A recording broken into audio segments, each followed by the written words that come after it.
और चलिए अब ब्लास्ट खबरों का रुख करते हैं। कर्नाटक चुनाव में नरेंद्र मोदी का मास्टर स्ट्रोक, जय बजरंग बली का नारा बना मास्टर स्ट्रोक। भारत माता की जय के साथ जनता से जय बजरंग बली के नारे लगवा रही हैं मोदी। मोदी की भीड़ भरी सभाएं गूंज रही जय बजरंग बली के नारों से। और इस प्रकार एक निष्क्रिय चुनाव अभियान में एन वक्त पर मोदी ने जान फूंक दी है। प्रेक्षकों के अनुसार कांग्रेस द्वारा बजरंग दल पर प्रतिबंध लगाने की घोषणा के साथ एकदम से चुनावी माहौल बदल गया है और अब तक कांग्रेस से चुनाव अभियान में थोड़ा पीछे चल रही बीजेपी अब अचानक आक्रामक हो गई है। और आगे भी अभी मतदान में 6 दिन बचे हैं और इन 6 दिनों में मोदी एक बार फिर पलट सकते हैं सारी बाजी।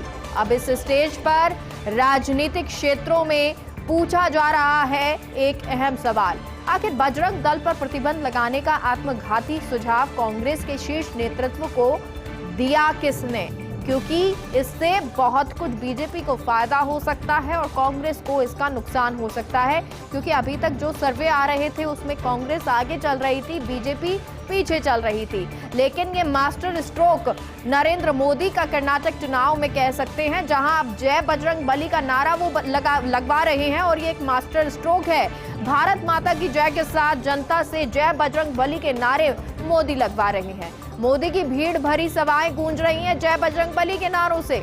और इस प्रकार एक निष्क्रिय चुनाव अभियान में एन वक्त पर जान मोदी ने फूंक दी है। प्रेक्षकों के अनुसार कांग्रेस द्वारा बजरंग दल पर प्रतिबंध लगाने की घोषणा के साथ एकदम से चुनावी माहौल बदल गया है और अब तक कांग्रेस से चुनाव अभियान में थोड़ा पीछे चल रही भाजपा अब अचानक आक्रामक हो गई है और आगे भी अभी मतदान में 6 दिन बचे हैं। 6 दिनों में मोदी एक बार फिर बाजी को पलट सकते हैं। स्टेज पर राजनीतिक क्षेत्रों अब स्टेज पर जिस तरह से लगातार जो बजरंग बली के नारे लग रहे हैं उसको लेकर राजनीतिक क्षेत्रों से जो लोग पूछ रहे हैं, ये एक अहम सवाल है कि आखिर बजरंग दल पर प्रतिबंध लगाने का आत्मघाती सुझाव कांग्रेस के शीर्ष नेतृत्व को आखिर दिया किसने? तो कर्नाटक चुनाव में नरेंद्र मोदी जहां मास्टर स्ट्रोक लगा रहे हैं, डीएमके नेता कनिमोझी करुणानिधि को एससी से राहत। कनिमोझी के निर्वाचन को चुनौती देने वाली याचिका खारिज, सुप्रीम कोर्ट ने खारिज की याचिका। जस्टिस अजय रस्तोगी की अध्यक्षता वाली पीठ का ये फैसला। 2019 थूथुकुडी संसदीय सीट से निर्वाचन को चुनौती दी गई थी। कनिमोझी ने 2019 में तमिलनाडु के थूथुकुडी संसदीय सीट से चुनाव लड़ा था और उनके निर्वाचन को एक मतदाता ए सनातन कुमार ने चुनौती दी थी। पारिवारिक संपत्ति का खुलासा करते हुए पति का पैन नंबर नहीं दिया था, इसके बाद उनको ये चुनौती दी गई। अब डीएमके नेता कनिमोझी करुणानिधि को एससी से राहत मिली है। कनिमोझी के निर्वाचन को चुनौती देने वाली याचिका खारिज कर दी गई। सुप्रीम कोर्ट ने ये याचिका खारिज की है। जस्टिस अजय रस्तोगी की अध्यक्षता वाली पीठ का ये फैसला, जहां 2019 थूथुकुडी संसदीय सीट से निर्वाचन को चुनौती दी थी। ये पूरा मामला आपको बता रहे हैं, जहां कनिमोझी ने 2019 में तमिलनाडु के थूथुकुडी संसदीय सीट से चुनाव लड़ा था और उसके निर्वाचन को एक मतदाता ए सनातन कुमार ने चुनौती दी थी। पारिवारिक संपत्ति का खुलासा करते हुए पति का पैन नंबर नहीं दिया था। हिंदुस्तान टाइम्स में सीएम गहलोत का इंटरव्यू। बजरंग दल पर पाबंदी से जुड़े सवाल पर गहलोत ने कहा, सिर्फ बजरंग दल नहीं, पीएफआई सहित अन्य संगठनों का भी जिक्र है। कांग्रेस चाहती है इन सभी पर कानून के मुताबिक कार्रवाई हो, लेकिन इसे धर्म विशेष पर हमला भाजपा बता रही है। कर्नाटक में इस बार कांग्रेस सरकार की पूरी संभावना है। जनता भाजपा से निराश है। राजस्थान में भी कांग्रेस की सरकार बनेगी।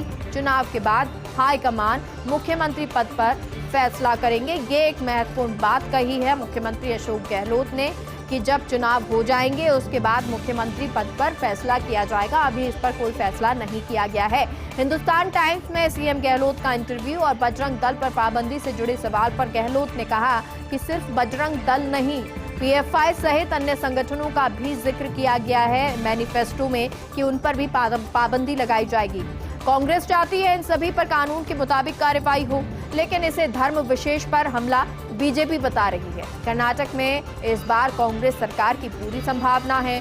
जनता भाजपा से निराश है। राजस्थान में भी कांग्रेस की सरकार बनेगी, क्योंकि कर्नाटक का जिक्र कर रहे थे, लेकिन उसी के साथ साथ उन्होंने राजस्थान का भी जिक्र किया और कहा कि यहां पर भी कांग्रेस की सरकार बनेगी।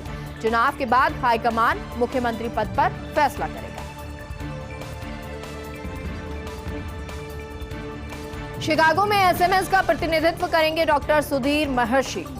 अमेरिकन गैस्ट्रोएंट्रोलॉजी सोसाइटी की digestive disease week conference Chicago में 6 से 8 मई तक आयोजित होगी। गैस्ट्रो की सबसे बड़ी कॉन्फ्रेंस में लीवर सिरोसिस विषय पर शोध प्रस्तुत करेंगे डॉक्टर सुधीर महर्षि, और सुधीर महर्षि के शोध का यंग इन्वेस्टिगेटर अवार्ड के लिए भी चयन हुआ है। हांगकांग में होने वाली डाइजेस्टिव डिजीज फोरम में यह अवार्ड मिलेगा, और इसके अलावा महर्षि के 2 शोध पत्र यूरोपियन लीवर कॉन्फ्रेंस में चयनित। एसएमएस मेडिकल कॉलेज के गैस्ट्रोलॉजी डिपार्टमेंट में एसोसिएट प्रोफेसर हैं डॉक्टर महर्षि। डॉक्टर महर्षि के लिए बड़ा गर्व की बात है, और सभी के लिए भी, क्योंकि शिकागो में एसएमएस का प्रतिनिधित्व डॉक्टर सुधीर महर्षि करने वाले हैं। अमेरिकन गैस्ट्रोएंट्रोलॉजी सोसाइटी की digestive disease week conference Chicago में 6 से 8 मई तक आयोजित होगी। गैस्ट्रो की ये कॉन्फ्रेंस सबसे बड़ी कॉन्फ्रेंस ये होगी। कॉन्फ्रेंस में लीवर सिरोसिस विषय पर शोध प्रस्तुत करेंगे डॉक्टर सुधीर महर्षि, और डॉक्टर महर्षि के शोध का यंग इन्वेस्टिगेटर अवार्ड के लिए भी चयन हुआ है।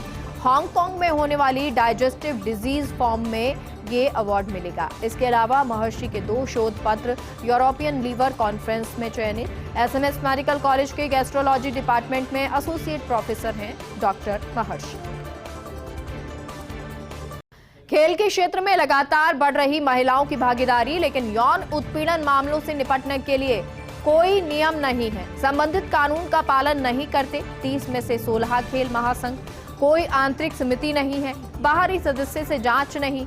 यौन उत्पीड़न निरोधक कानून में आंतरिक समिति बनना जरूरी है। 2021 में हुए टोक्यो ओलंपिक पिछले साल राष्ट्रमंडल खेल, भाग लेने वाले 30 में से 16 महासंघों में कानून का पालन नहीं है, और इसीलिए आंतरिक समिति होना बहुत जरूरी है। खेल के क्षेत्र में महिलाओं की भागीदारी तो लगातार बढ़ रही है, लेकिन यौन उत्पीड़न मामलों से निपटने के लिए किसी तरह का कोई नियम नहीं है।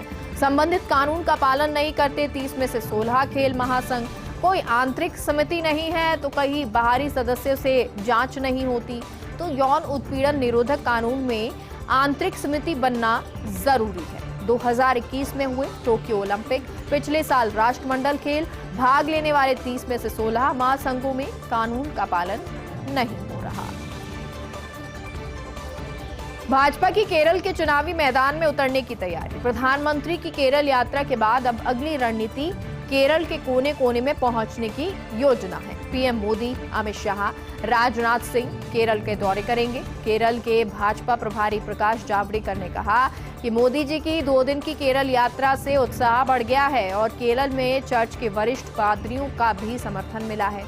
कर्नाटक के बाद केरल में पार्टी के विस्तार की योजना बनाई जा रही है, और इसी को लेकर अब चुनावी मैदान में उतरने की तैयारी भाजपा के दिग्गजों की है।